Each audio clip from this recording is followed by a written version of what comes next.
Autumn. Previously on Spirit Science. We fell. We hit rock bottom, and once again began our evolution from square one, only this time as a male species. It was a new beginning. Eventually, humankind had re-evolved to a state where they could understand new information, and the Nakals gave us a boost into civilization. Egypt and Sumer were born.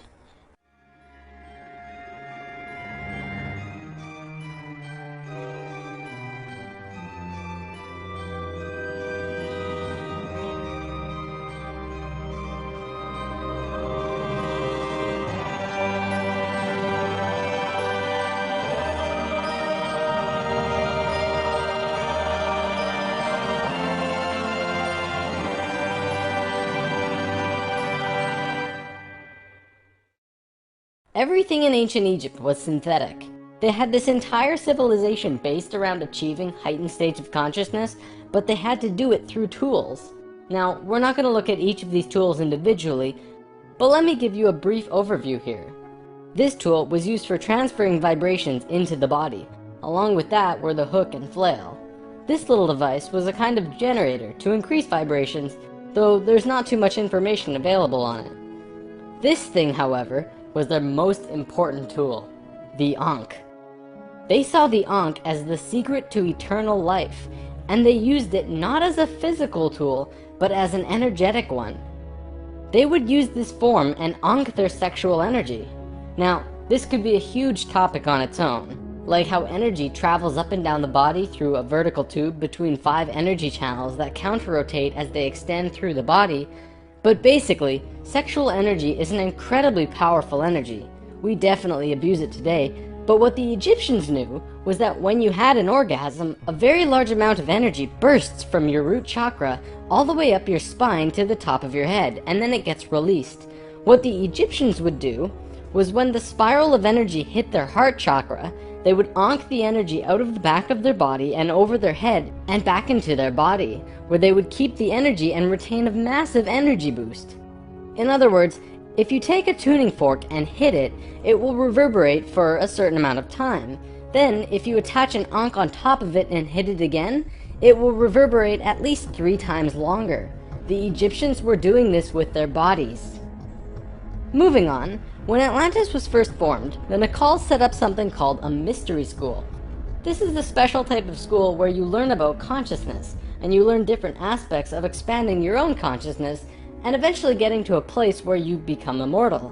It usually took a very long time to achieve this state, and that's why there were only about 1,000 Nakals in comparison to the millions of Lemurians at the start of Atlantis. The first Atlantean to reach the immortal state was a man named Osiris. Ancient Egypt's mythology tells a story about Osiris, a man who was killed and cut up into pieces by his brother in an act of rage, and then the pieces were scattered. This event, perhaps less exaggerated than the myths, actually did happen, and it took place on Atlantis. Osiris's wife and sister retrieved the pieces, and upon returning the final piece, they restored the creative energy flow and brought his spirit back into the body. Through doing this, Osiris became immortal, and he was the first immortal of Atlantis. This story is told throughout ancient Egypt on many temple walls, and I'm going to show you why. Osiris went through the 3 stages of consciousness. The first one was whole, the second was separated from itself, included physically, and the third was whole again. The Nakals used Osiris's understanding of how he became immortal as a template for how others could do it as well, only through consciousness, without needing to be cut up, of course. This eventually became what we would call the religion of Atlantis, but it was more of a deeper understanding that they were following. This template was also used in Egypt, which we will look at now. Through this stair-step evolution, we began to change from the first level of consciousness into the second. Before the fall, we had incredible memories. It wasn't this vague recollection that we have now, but today we might see it as full-tilt 3D holographic memory. After the fall, we still had a photographic memory, and could share these experiences with each other, which is called dream time. It is what the Aborigines of Australia still have today. Through the introduction of writing, however, we began to change from the first level of consciousness into the second, We lost our incredible memories and became very separate from each other and ourselves. Thoth was the one who introduced writing, and if you look at ancient Egyptian culture, it even says, Thoth brought writing to us, as well as many other things. Now that we were in the second level, over time things began to change, and a very serious problem developed, which if it hadn't been solved, it would have caused a major catastrophe in our own near future. Basically, in Egypt, the Ascended Masters had used Osiris's genetic coding of changing chromosomes to show others the path of ascension. They developed a system of 42 and 2 gods, with a lowercase g. They were actually called Neiters. Most will recognize this one. His name was Anubis. There were 42 and 2 Neiters who were representative of human chromosomes. Each one of them showed a specific pathway of life or human experience, and people would follow these understandings to learn more about their life or their own reality. The problem developed when both Upper Egypt and Lower Egypt became more separated from themselves, and the meanings of these Neiters were lost. Over time, the drawings of these Neiters changed, and the meanings changed with them. People had no idea what they meant. Then it got worse, when the Egyptian king Menes merged Upper Egypt and Lower Egypt into a unified country. Menes also merged the belief systems, so now you had 88 gods that people were fighting over to decide who was really God. This was an issue because now they had people not knowing what to believe, completely lost, separated from their understanding of their own divinity and God. Things became separated further. People fought over which gods were really gods. Today we look back and say, wow, they thought there were so many gods, when really this wasn't the case at all. Even with the help from the Tat Brotherhood, we just couldn't get it right.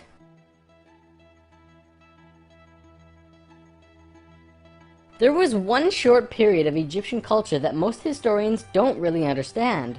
As it's written in ancient texts and hieroglyphs, for 17.5 years there was a bizarre new ruler that completely changed how Egypt was run, and his name was Akhenaten. Before him, there were only kings. Akhenaten was the first pharaoh, which meant that which you will become. He was also, believe it or not, 15 to 16 feet tall, at least that's how he was always depicted, and had an elongated skull. Both of these aspects are related to Christ consciousness. Akhenaten abolished all previous understandings of God and tried to instill a one God understanding in everyone. After 17 years, the majority of Egyptians revolted and Akhenaten was killed, soon to be replaced by someone else, returning to the old system.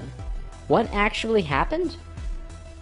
To correct the problem, Thoth got the help from Ai and Tia, who were the first immortals from Lemuria, and got them to mate interdimensionally to conceive a Christ consciousness being. Thoth said that he worked with the previous kings of Egypt to help achieve this, and Egyptologists find that Akhenaten came completely out of nowhere. It took some time, and there was a transitional period involving Amenhotep III, but soon Akhenaten was on the throne. Akhenaten used his time to bring Egypt back to a simple religion where there was one God, one reality. He used imagery of a sun disk to represent this. The priests in Egypt didn't like that because the religious beliefs were centered on the priests. Then he comes along and says, you don't need priests, God is within you, and you can access God from within your own selves. Well, they didn't like that.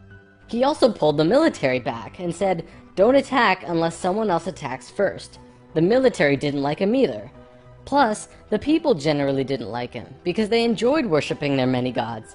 Eventually, they disposed of him. After all that, what did Akhenaten do that evidently saved humankind?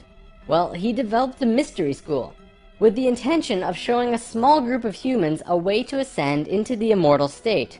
Usually, it took hundreds of years to reach the level of immortality, and Akhenaten had 17 years to produce results. This was a very close call, but he did it. He actually showed 300 individuals the path to immortality in this short time.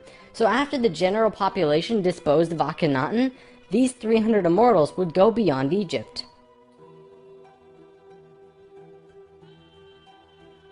Thoth wrote in the Emerald Tablets that after ancient Egypt ended, he brought a man named Pythagoras into the Great Pyramid and taught him the geometry of the universe. That man then went on to found Greece, which was originally built upon schools for teaching geometry and the Platonic solids and all of that stuff. Thoth lived a lifetime here as well, where he was known as Hermes Trismegistus. Akhenaten's immortals became a group called the Essene Brotherhood. They first migrated to a place called Masada in Israel. Even today, Masada is known as the capital of the Essene Brotherhood. Now get this. In this brotherhood, there were two people in particular, a man and a woman. You might have heard of them. Mary and Joseph? See, it was part of the Ascended Master's plan that they would bring in a being who would show the pathway to Christ consciousness. He would come to Earth as a second-level being, a regular Joe, and achieve Christ consciousness through the course of his life. Then, the ascension process, the transitional experience from the second to third level, would go into the consciousness grid that was still being formed. He was able to transition because he was originally from these higher levels. That man is known today as Jesus, although his name at that time was Yeshua ben Hur. If Yeshua had not shown up, we would not have had that ascension experience available to us today. None of us would be aware that these higher levels of understanding even existed, and we would destroy ourselves. According to what Thoth said, Mary and Joseph mated interdimensionally. Mary could have been a virgin, physically, but she mated with Joseph in a way that would allow a soul from a higher reality to come down to Earth and have a human experience. Usually, this is impossible to do otherwise. Through Yeshua's work, he came here just like us, a total human being, but he went through these three important stages: final death, resurrection, and ascension, and gave us these experiences so that we could access them down the road. Now, as we all know, the story of Jesus has a missing piece. He was a child, disappeared for some time, and then showed up again when he was 30. In a book called The 18 Absent Years of Jesus Christ, the leading theories about where he went was actually out east to either the Himalayan or Tibetan mountains, where he became an enlightened guru. He brought his teachings back to the world after that. If you remember from part 1, the Kundalini of the planet was residing in Tibet at that time. They were very spiritually adept people living there, and remain so today. Now, on the topic of Christ, there's something else I'd like to bring up: the Lord's Prayer. Today, we know this as the only prayer that Jesus taught, but did you know it's actually a geometric prayer meditation? A man named Bodhi McCoy spent over 20 years working with this prayer and analyzing it with sacred geometry, and has discovered some incredible synchronicities.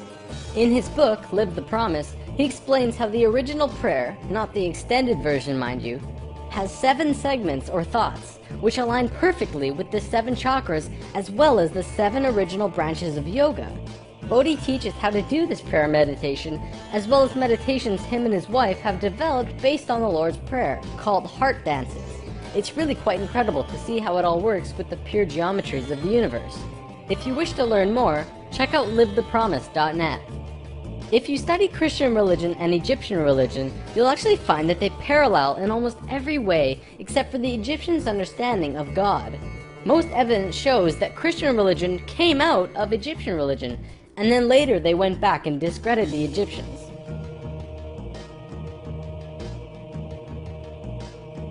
Around 300 AD, there was a council called the Council of Nicaea, which was the syndication between the Roman political and religious authorities. Basically, the religious leaders and political leaders realized that they could unite and impose more influence on the people and control society through their unity. It's right around this time that we begin to see the manifestation of the New Testament, which was put together from scriptures and stories, some newer and some much older, which were renewed and superimposed on the life of Yeshua ben Hur, which today we know as Jesus of Nazareth. The term Christ actually stems back from much before the Bible. It comes from the word Christala, which is a word that derives from the original 7 core audible sounds of creation. When the creation of the universe occurred, the original tones were ka, ra, ya, sa, ta, ha, la. Christla actually was broken down on earth into 2 words, Christ, which soon became Christ, and Hla, which became Allah, which were broken down and changed through oral tradition. The symbol for Atlantis was 3 rings inside of the other. The inside were the Nacals, the middle ring were called Maya, and the outer ring were the Atlanteans. The Maya's job was communicating the messages from the inner circle out to the regular people of Atlantis. When Atlantis sank, the Maya took their knowledge, a crystal skull with memories of Atlantis, and their calendar, and went out to what today is called the Yucatan Peninsula, birthplace of the Mayan civilization. Their calendar is the most advanced, detailed calendar on the planet, and it has its roots in Atlantis.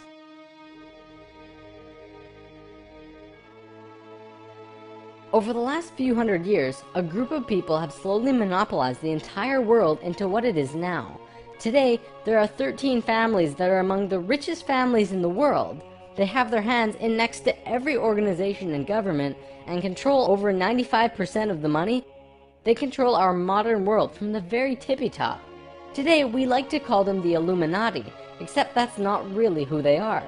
The word Illuminati means enlightened ones, which was established long ago as a secret society that was focused around expanding knowledge through scientific and spiritual understandings.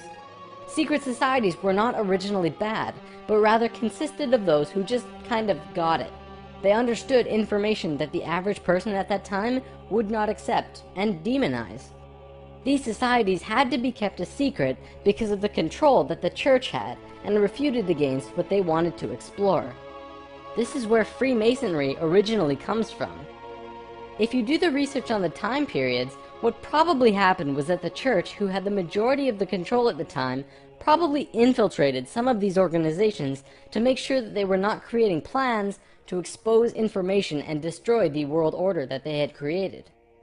This led to the church exposing some of the societies as devil worship and blasphemous, and fear of these groups rose. Over time, many secret societies branched off by those who were corrupt or previously infiltrated by the church, and gained more control through the church and large organizations that were being established. Today, there exist 13 families around the world who pretty much own the world, with over 95% of the money and a lust for greed, power, and control. More and more information has become present lately that many of these families may have DNA that is different than the rest of the human population. It is speculated that they share DNA that was passed down from the Martian race or other species races. They contain no love or emotion and are completely power-driven. This brings us to the end of the human history story for spirit science, but of course, it's not really the end. For one, we've only really scratched the surface of discussing many of these topics. Secret societies, for example, would take another 2 or 3 lessons to really get into. Plus, the human history story won't end because we're still living it, and what happens next is ultimately up to you. This story, while seemingly unbelievable and at times outrageous, does explain a lot. Think about it. We've covered the Bermuda Triangle, the face on Mars, Jesus, what the Egyptians were doing, the rise of Greece, pretty much most modern religions, the reason we popped up out of nowhere 6,500 years ago, the stair-step evolution of those cultures, and the story of Atlantis, which has been elusive to us at the best of times. It also explains the Great Pyramids and their connection to all of the sacred sites on the planet, the Sumerian tablets, the Emerald tablets, Lucifer, and as for the Hebrews, if you read their Talmud, it actually seems to suggest that they're not from here. I'm not going to tell you to believe it, but it definitely puts some perspective on many questions and aspects about the world which we generally just don't have conclusive answers to. Take it with a grain of salt though. After all, it is just a theory.